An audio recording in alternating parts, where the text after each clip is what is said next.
Yo guys, check. Kamusta mga idol? So ayan, mag-update tayo ngayong Monday night mga lods. Alam nyo na.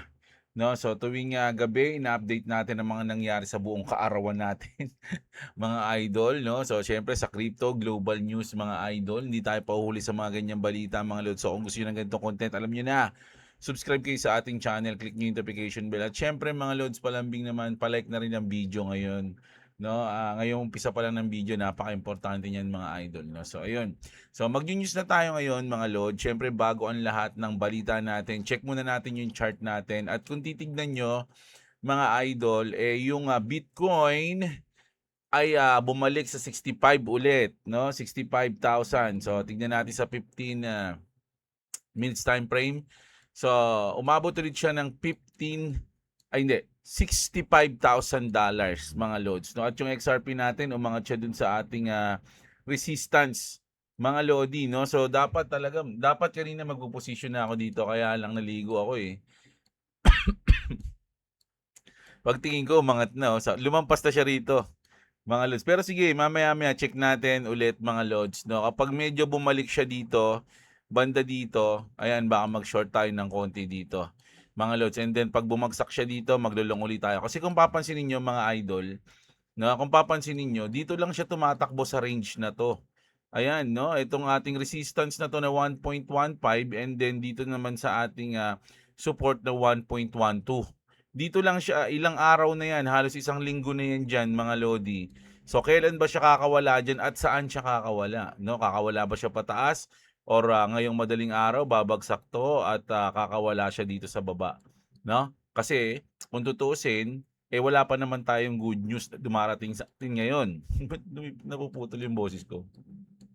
Wala pa namang good news na dumadating sa atin ngayon. Actually, medyo bad news nga kanina dahil sa nangyari sa Iran at sa US peace deal, no? Yung negotiation nila medyo nauudlot, nagkakaroon ng sigalot na naman mga lodi, paulit-ulit na lang tayo doon. Siguro darating yung panahon, no, na yung Iran at US, pag may balita diyan magsasawa na yung tao, no? Yung parang yaman na yan, ganyan naman lagi yan eh. Wala na tayong pakialam diyan, mamaya mali na naman yan. Mamaya baliktad na naman yan, negative na naman. Positive ngayon, maya-maya negative na naman yan. Tignan mo, magpo-post yan si Trump, oh, 'di ba? Parang ganoon na. So, parang dating yung paaraw na hindi na maapektuhan yung market sa ganyang mga balita nila dahil alam ng mga tao na paulit-ulit. Narinig ko yung kanina kay, ano, kay Idol eh. No, so, ito na. Punta na tayo dito sa ating news muna. Ito mga Lodi, nako, medyo kakaiba to mga idol, no? Sabi ng ating SEC. Speaking during Philippine Blockchain Week, ating SEC Commissioner Rogelio Quevedo revealed that three platforms that offer crypto must pay outstanding fines of approximately 20 million pesos before they can admitted into the regulator Stratbox regulatory sandbox. Kumbaga, may tatlong crypto exchange. No, hindi ko alam kung crypto exchange, pero yung iba rito crypto exchange malamang, no? Na kailangan mo nang mag-fine o magmulta ng 20 million bago sila bago sila ma-admit dito sa regulatory Stratbox. The penalties were levied because the platforms had already begun operating and offering digital assets to local investors before obtaining the necessary regulatory approval, sabi niya, no? Kumbaga, nag-ooperate na kayo nang wala kayong approval. So, kailangan nyo mag-fine ng 20 million. Ayun yung sinabi nito. Ano-ano yung mga company na yon o yung mga platform na yon na nag-o-offer ng crypto? Hindi sinabi. Hindi binanggit eh, mga lods. No, hindi binanggit nito ng ating SEC kung ano-ano 'yun. Tinanong ko din kay Grok, so wala pa silang binabanggit kung ano yung mga platform na 'yun, mga idol, no? So balik 61 ang dollars mga idol after being at the 60 per dollar value of the whole week. O isang linggo tayong nasa under ng 61, bumalik na ngayon ng 60 ulit, no, ang ating dollars. On-chain retail platform utilizing the Solana blockchain have recorded a massive surge in gamify the real world asset o yung RWA natin trading. In May 2026, the top 7 platforms for tokenized Pokemon cards, including Collector, Crypt, Cartyard, and Dead Stock, generated an aggregate $230 million in sales via digitized gacha mechanics, up from just 32 million a year prior. Alam nyo maraming ako nakikita mga post ngayon, parang bumabalik yung sigla ng mga Pokemon, no? Shoutout sa mga bayaw ko na mahilig sa Pokemon, mga lods, no? Ayan, medyo nagkakaroon na tayo ng yung blockchain na yung ating Pokemon, nato-tokenize na yan, mga lods, kasi lahat naman pwedeng i-tokenize eh. So ngayon kasi parang yung Solana blockchain, excuse me, nabuhay ulit mga idol dahil sa Pokemon. No, ang lupit. Ang lupit. Dito sa X, dami ko nakikita mga post ng Pokemon eh, yung mga nag-open sila ng card tapos ano. So, dati kasi hindi ako nagpo-Pokemon. Ang nilaro ko dati yung WoW na cards, mga idol, yung World of Warcraft. Pero yung Magic cards noon, na-try ko lang pero hindi ko masyadong ang feeling ko kasi sobrang komplikado ng Magic cards noon. Pero ng World of Warcraft, nadalian ako kasi nagdodota ako nun. So, na-enjoy ko yun, mga lods. Sumali pa ako sa tournament nun eh. Pero yung Pokemon, hindi ko siya nalaro ng cards, no? Pero congrats agad, mga lods, dahil dyan. At syempre dito naman tayo, nako, ito, isa pa to. Wala nga tayong good news, pero meron tayong negative news, no? Sa Kalsi, mga lods, no, ads paid share Kevin Wars raises rates this year now over 55% on Kalsi, no? Alam nyo mga lodi, napakataas na ng 55% na yan kung tutuusin. Kasi ang ibig sabihin dito, magkakat ng rate, ay magre-rate hike, no? Magre-raise ng rate si Kevin Wars. Alam niyo ba kung ba't siya nilagay diyan? Para mag-cut ng rate. Ayun yung pinaka-mission niya noon eh. Para 'di ba sinasabi ni Trump na once na maupo na si Kevin Wars diyan na magka-cut na tayo ng rate, mawawalan na tayo ng inflation, ganito ganyan, di ba? Pero ngayon, kabaliktaran yung nangyayari, Taragis yan. Imbis na mag-cut ng rate, magre-raise pa siya. The highest percentage since seen in 2026. Bearish for Bitcoin. Bearish talaga to, mga idol, no? Kasi hindi ko alam kung kailan yung susunod na FOMC kasi June yun eh, 'di ba? So July may FOMC ba? Meron minutes lang eh, July 9. Wala rin July. Wala. July 30. So, ang next natin na FOMC is July 30, mga lods. Alas 2 ulit ng madaling araw. At ayun na nga ang pinaka-bad news natin dyan. No? Pero bago yan mangyari, mga lodi, magkakaroon pa tayo ng mga ano, siyempre, mga CPI, PPI, 'di ba? So, ayan dito, meron ba? Ayan no.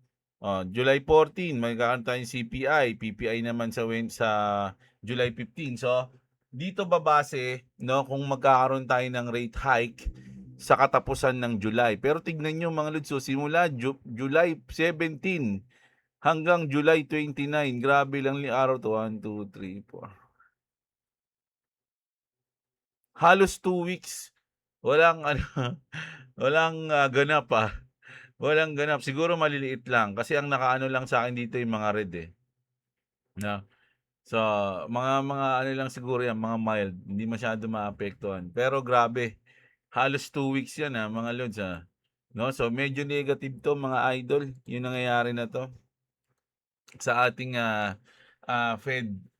Kasi imbis na mag-rate cut, nako mag-raise pa ng rate. Nako, so grabe yan mga idol.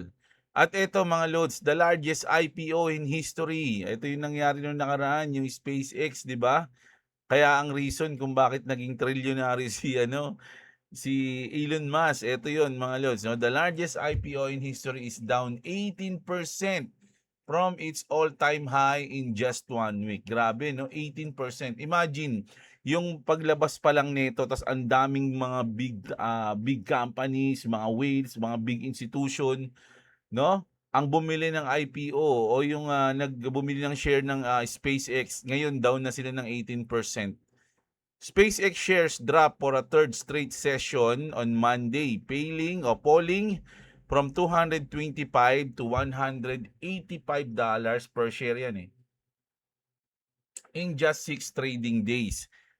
Only 4% of shares are currently tradable with the remaining 96% locked until December pa yan, mga lods. Pero kung tutusin, onti lang naman yung nakabili niyan, mga lods. Yung iba dyan, mga insider, yung mga talagang yung mga retail, hindi masyado nakabili nito, mga lods. So, okay lang. Kumbaga, kung may matalo man dyan, yung mga mayayaman naman yun, mga lods. Yung mga nakanauna dyan, mga idol. Pero ito yung reason kung bakit naging trillionary si Elon Musk No, ito na tayo nako sa mga Algorand community. Congratulations. Algorand now labeled a commodity by the SEC. No, so far kasi meron lang tayong BTC, Ethereum tsaka XRP na ni-label ng SEC na commodity. No, ngayon dinagdag na yung Algorand, mga lodi. So sabi nila next na daw yung Solana, XLM, Doge. Ayan daw yung mga susunod, mga idol, no? Pero sa ngayon, mga lodi, apat pa lang. Sa sekto iba kasi sa CFTC mga idol Sa CFTC ayun yung 16. No, kasama na dun yung Doge, andun pa yung SHIB No, iba rin yun. Pero itong sa SEC kasi, mga lodi, medyo mabigat to. So, tatlo pa lang yung nile-level nila BTC, Ethereum, tsaka XRP. Syempre XRP kasi nanalo yung XRP Pero ngayon, sinama na nila yung Algorand. So, chinek ko nga yung Algo, kung naapektuhan yung price niya, pero parang hindi naman naapektuhan mga loads, no? Parang bumaba pa nga mga idol Ano ba yan ang bago na internet ko? No, anyway, ganun, no? Hindi siya naapektuhan. Down pa nga ng 4% Pero kung kabuuan ng algo, down yan ng mga 97% from all-time high. Mga loads, no? Kaya kung bibili kayo niyan, nako, i-research niyo mabuti, no? Kasi ngayon na level na siya na commodity. So, kung mapapasaman yung ating Clarity Act, syempre sabi nga natin pag napasa yung Clarity Act, yung mga shitcoin, talagang malalagas yun. Maraming coins sa crypto ang mawawala, no? At maglalaho. Pero syempre, yung algo, nandiyan na yan. Kumbaga, commodity na siya. Isa siya sa mga magsusurvive siguro. No? Siguro lang mga lods. O research nyo, mga idol. So, goods yan sa Algorand, mga lods, no? Iba naman ito.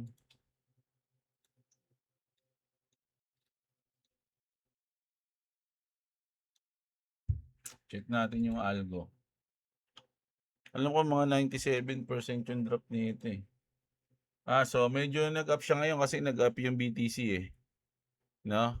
Yan, 97% Imagine. From all-time high niya na 183 pesos.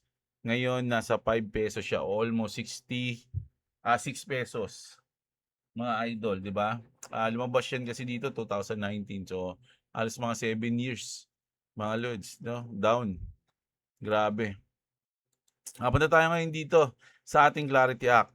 The senator leading crypto law just drew a line. Cynthia Lummis, chair of the Senate's Digital Assets Subcommittee.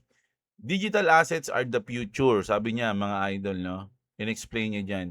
Digital assets are the future. We either embrace them or we lose, no? There is not an in between, sabi niya, no? Walang sa gitna. No? Kumbaga, yayakapin ba natin yan o matatalo tayo? Kasi banks is still hesitating, mga lodi. Alam niyo naman yung bangko sabi nga nila. Kaya nga galit na galit sila sa crypto noon Dahil alam nila na dating yung panahon, no? Na mabubura sila sa mapa. Sabi dito, adapt or watch the future route around you. Ayan yung sinasabi dyan, mga lodi. No? Kasi panahon na natin ng blockchain ngayon. Digital world na tayo, mga idol. So, kailangan na natin ng bagong financial system. Mas mabilis, mas scalable, no? Mura, mas ano pa. Basta yun. Diba? Sabi dito ni Pampius, mga lodi, speaking of Elon Musk kanina, sabi ni Elon Musk kasi, in the future, $1 trillion will be spent on making antimatter to travel to other star system. Grabe, no? $1 trillion. Magkano yun? Sabi niya, the world's richest man sees a future spending a trillion times $1 trillion. And people still question whether XRP can reach 10,000 based on a market cap. Market cap and today's numbers will be irrelevant kasi marami nagtatanong. Tapos kasi yung market cap ng XRP, ganyan-ganyan. Iba kasi yung na-explain ko na yun dati yung mga nagsasabi na importante yung market cap sa ano. Although may bilang yon pero sa XRP kasi iba, mga lods, no? Na-explain na natin yun. Medyo mahaba pag in-explain ulit natin. So, gusto ko lang mag-update tayo sa Tacloban. Mali spelling ko. Mga idol, kasi ayun yung flash news natin kanina, mga lods. So, alam nyo ba na yung ginamit, mga lodi, ayan, no? Sabi ko sa inyo mga lods kanina di ba sinabi ko baka konektado sila sa mga pulis o kaya kamag-anak nila pulis. So, etong ang bata na to, tita niya, at mismo yung ginamit niya na firearm is sa tita niya daw, mga lodi. At yung ginamit naman nito na 38, mga lodi, is sa parang security guard siya, no? Security guard yung may-ari nung 38 na yan. Tas eto yung sa bata is yung sa tita niya. At alam nyo ba, mga lods, no? Etong damit ng bata na to, yung KM-FDM, mga lodi, banda yan mga idol Pero kung titignan nyo sa Google, mga lodi, KM-FDM, alam nyo ba yung Columbine, mga idol, Columbine shooting sa Amerika, ganyan din yung suot na t-shirt nung mga namaril doon sa Columbine, mga lods, no? Ayan, no? Same shirt. Kita nyo, mga lods? Grabe, di ba? Pero yung KMFDM na yan, banda yan, mga lods, no? Isa silang band. Pero grabe, mga idol, no? At ito talaga, mukha rin talagang bata, kumbaga malaking bulas lang. No, ito yung 15 years old Ang 14 years old etong payat, mga lods, no. At kung siguro pinapakinggan nila yung sounds nito o pinanood din nila yung Columbine shootout kasi hindi coincidence yan, mga idol, for me. Nasuot niya yung t-shirt na katulad nung nambaril dun o nagpaputok dun sa Columbine, mga lods, no. Hindi yan coincidence. Siguro pinlano na nila yan kasi imagine ang dami-dami pwede mong suotin Eto pa, mga idol, 'di ba? Ayan suot niya. Hmm.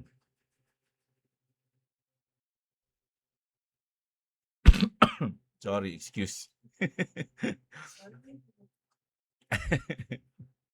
Nasamid ako Tapos tumaas na yung injured ng 15, no? The number of injured in Tacloban shooting has risen to 15 tuloy, 11. Okay? Injured pero ang sure talaga na namatay is 3. Okay, so ayun yung mga kakaibang pangyayari, mga lods May video pa nga dito na ito. Yung hinuli yung 15 years old. Ayan siya, no?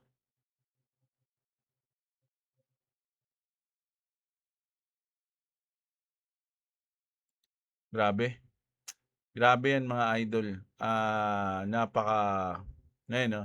I just noticed one of the shooters in the Tacloban incident was wearing a KMFDM shirt. Wasn't this controversial back then in the same incident? Oh, ayun na nga yun. Ayan, no? Oh. No pity for the majority. I know that the two Tacloban shooters knew what they were doing. Clear, obviously, with a plan and with a message. Tama 'yun, mga idol, kasi alam nila yan Alam niya yan, hindi yan coincidence na sinuot niya yan. Kasi lahat ng mga nagsusuot niyan, mga lodi, ito yung ALCS shooter. 'Di ba? Ibig sabihin lahat ng mga shooter na pangyayari sa US na ganito ng shirt. Sa Columbine shooter and Philippine shooter. Tacloban dapat, idol, o kaya San Jose National High School. Ayan. Kasi dito mga school 'yan 'di ba? So kakaiba, 'di ba, mga lods? Grabe. Grabe 'yan, mga lodi. So, basahin na muna natin ang inyong mga komento, mga idol. Pero dito tayo sa crypto ha, magbabasa, hindi dun sa ating flash news. No? Magabang kayo ng mga flash news natin, mga lods ha. Lagi na tayo magkakaroon ng flash news sa gitna ng araw. Boss, ayan na naman si Jay Clabber sa 700 per XRP niya bago daw matapos ang 2026. Sana naman mali tayong lahat at mapagbigyan na siya. Idol din kita, same tayo ng price prediction, kaya lang alipin pa din ako ng salapi. Pag yung sa atin lang at hindi kay Clabber. Basta idol, dapat laging ready yung iyong damdamin, ha? Baka masaktan ka, masaktan tayo, mga lodi, no? So, basta tayo, ako, hold lang, mga lods, no? At alam mo naman kung ano yung pinasok mo, di ba? Alam naman natin kung ano yung binili natin. Pinag-aralan naman natin siguro yan. Avin Zeppelin, shoutout sa iyo. Siyempre, si Skylab, shoutout sa iyo. Joseph Berdin, si King Shang Sheng. Boss Jeb, ano nangyari sa ton? Bakit naging gram? Ayun na ba yung pangalan niya? Hindi, wala kasi akong ton coins eh. Hindi ko, wala akong update dun ah. Oo nga, tingnan natin. Ton? Di ba yung ton coin sa ano yun? Telegram yun, mga lodi? Oo nga. Oh. Nagbago siya ng name. Pero kahit nagbago ng name yan, idol, nagbago ba yung price niyan? Hindi rin naman, di ba? Ganun pa rin. Oh, yung 2021 pa rin siya. So parang name lang yung nagbago sa kanya. Tama ba? Pero kung mayroon kang ton, mapapalitan lang yung name.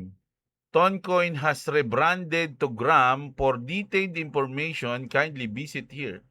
Their announcement. So ayan mga lods. Ay wala. Baka restricted tayo yung Pilipinas mga idol. Minsan ganun eh. So ano na lang natin. Sige nga. Ito pala, ayan na. Ayan na, basahin mo na lang. Punta ka sa ano, idol. Punta ka sa, tawag dito, CoinGecko. Ayan, no, naka-announce naman. Tapos basahin mo. No? Wala kasi akong ton eh. Nahuli ako dito dati eh, sa ton. Hindi ako nakabili. Romeo Jr. Villanueva, shoutout sa iyo, idol. Phil Habis. Boss Jeblo, shoutout. At sana may ipasa na ang Clarity Act para magkaalaman na. Good PM po, salamat po sa update. Shoutout sa iyo, idol Phil Habis.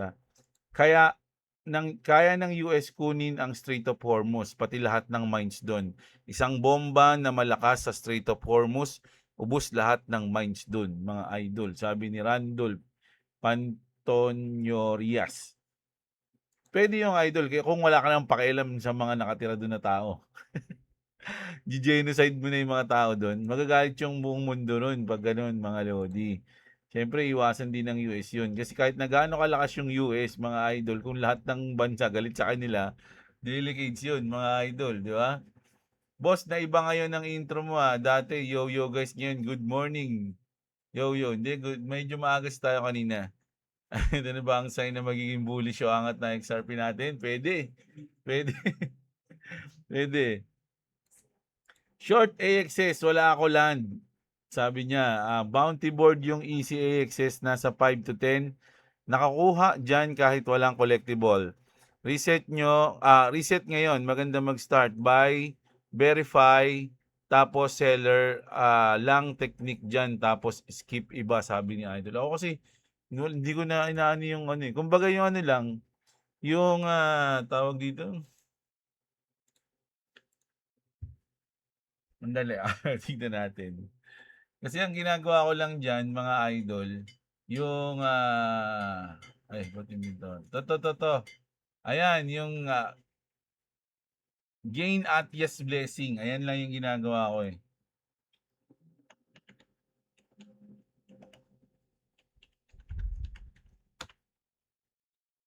No, ayan lang yung ginagawa ko.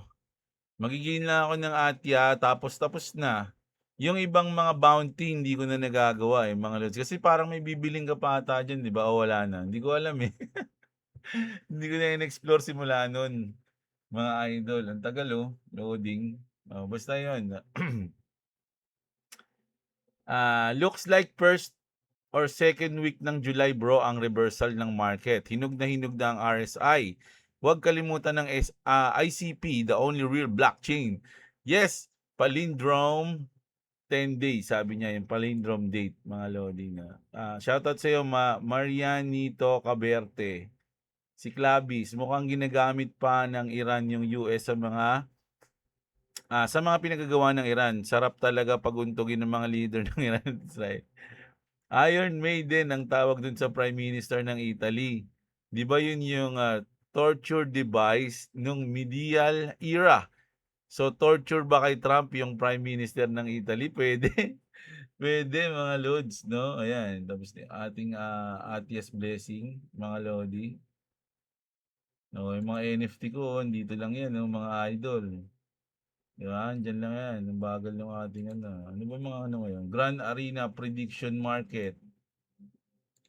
World Cup. Ang dami pala ngayon eh. Alpha playtest ng aquarium. Yung NFT natin, meron tayong 64 Axie, 9 item, 9 ano to, item din. Ragnarok Monster, meron pa akong 6 6 yung Ragnarok ko eh.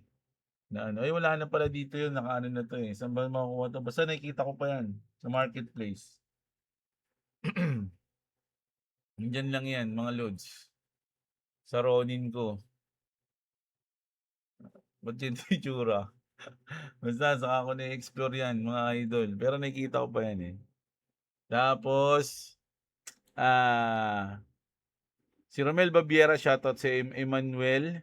Bumagsak ulit, grabe, hindi mo na talaga alam kung saan patungo ang aking puso, sabi. Aldrin Matalog, medyo naka-recover na ang crypto. Sana kung ipapasa ang Clarity Act, lahat ng nanonood dito means mayaman na, sabi ni Idol. Sabi ni New Gamer, Imbiernamon, DG Warps, tuloy, digmaan. Tuloy pagbaba ng halaga ng Bitcoin, no? Pwede rin yan, mga idol, no? Pero, mabilis yan eh. Kung kayang guluhin ni Trump, no? Kung kayang sabihin niya, pabagsakin yung market sa mga post niya na negative, pwede niya ring pabalik rin agad yung market pag nag-post siya agad ng positive eh. Pwede niya sabihin, okay, pati na kami ng Iran, pipirmahan na namin bukas. Sabi ko nga sa inyo, hanggat di pa na-close yung deal na yan, madami pa pwedeng mangyari, di ba sinabi ko sa inyo? So ayun na nga, nagkatotoo yung sinabi natin. Pero isang salita lang niya ni Trump, nako, pwede rin ulit magbago yan. Sa positive way. Bystander, shoutout sa iyo, si Reza Joynil, si Jul Jam, ayan, si Andrew De Mesa, ayan, Andrew. Kamusta ang bagong trabaho ng kumpare kong malupit? Ayan kumpare ko yan eh, si Andrew. Santos Jandel, shoutout sa iyo, at si Stephen Andre. Ayan, yung mga Stephen Andre nag-champion. Okay, so ayun yung update news natin ngayong gabi, bukas ng umaga. Syempre hindi mawawala ang ating morning updates, no? So kung gusto niyo hindi kayo mahuli sa balita, no? Subscribe na kayo sa ating channel lalo na kung gusto niyo ng ganitong content. Crypto news, global news, trending news, mga idol, click niyo yung notification bell para alam niyo yun, lagi kayo ma-update na mayroon may bagong video si Jeblo, panoorin mo na, gumagano sa YouTube. Diba? At syempre kung umabot ka na dito mga lods, sana malike ng video natin. At ayun lang, sana na-enjoy nyo ang ating video ngayong gabi. Kita-kits tayo bukas ng umaga mga idol. Maraming salamat sa mga nanood. At magandang gabi ulit sa inyo. Okay? What's up?